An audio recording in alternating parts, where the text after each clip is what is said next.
Hey y'all, what's happening? Chinese here, also known as China Coastin, actress and independent filmmaker. Happy Saturday. So I was talking to a fellow actor and I started cracking up because I remember I was telling him about so most of my experience in acting is doing dramatic work on stage. Actually, my first professional play at ETA Theater, it was a comedy. But my character was pretty intense. She's very belligerent and sassy in the lion time. Anyway, most roles I'm cast in are of dramatic weight. Theater, independent film, even television on ID Discovery, right? Even my own films, dramatic work. But in Chicago, Impact Theater, they had a sketch comedy play. It was titled Blaxploitation: The Remix, and it was themed centered around the Black experience, right? Satire on the Black experience and making political, social commentary on the Black experience through sketch comedy. And the original cast was assembled before I came aboard, but one of the actresses was unable to perform, so they had to find another actress. So they called me into audition, and there was one sketch comedy where this teenager girl kept saying the word like, and every time she said something, it was like, and I'm like, and he's like, and then whatever. So my interpretation in the audition was I said, can I do two versions? They say, yeah. So I did a like Valley Girl like, and I did like a Ratchet Girl like, and they loved it, and they cast me in the ensemble, the sketch comedy ensemble. Now, keep in mind, I've never done comedy, sketch, improv, nothing, right?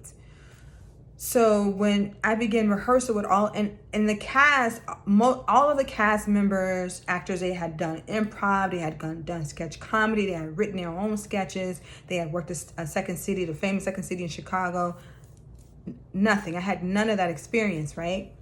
And so I remember the first day of rehearsal, like the first two to 3 weeks of rehearsal, I was fucking unfunny. I was so not funny. And so like we had like maybe 10 sketches to do within this play. And some of the writers would attend rehearsals, and the director was a woman director. Like the other actors, when they would do their sketches, like the director would crack up laughing, the stage manager would crack up laughing, the other castmates would crack up laughing. I come on a scene to do my sketches, and it would be like dead silence. Like people would be like, and I became so frustrated with myself, because I'm like, why can't I be funny?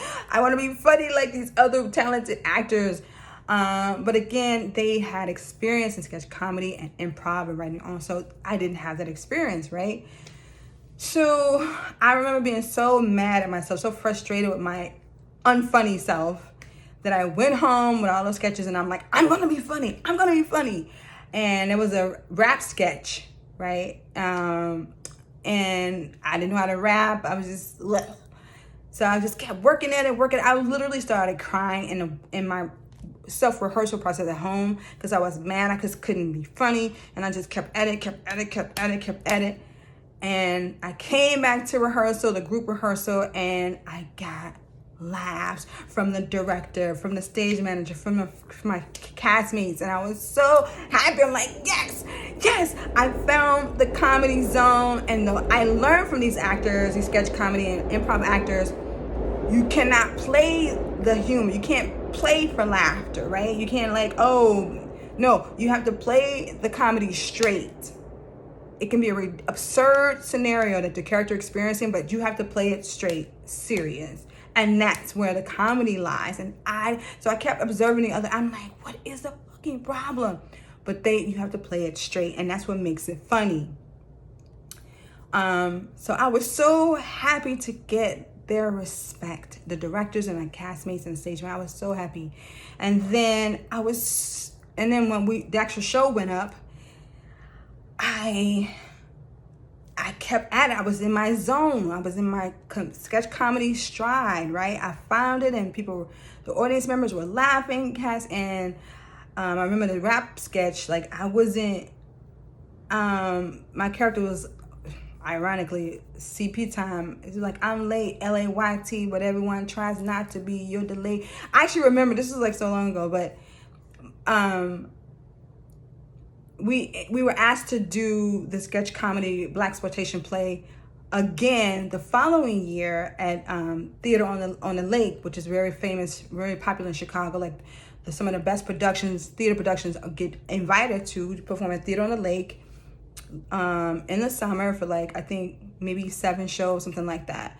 And I did, and I got nominated for Best Actress in an Ensemble for my performance in the sketch comedy, which is like, what?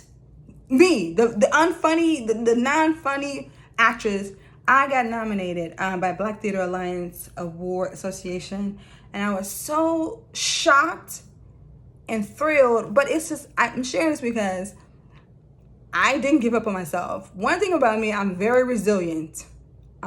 I'm very resilient. Like, I will not give up on myself.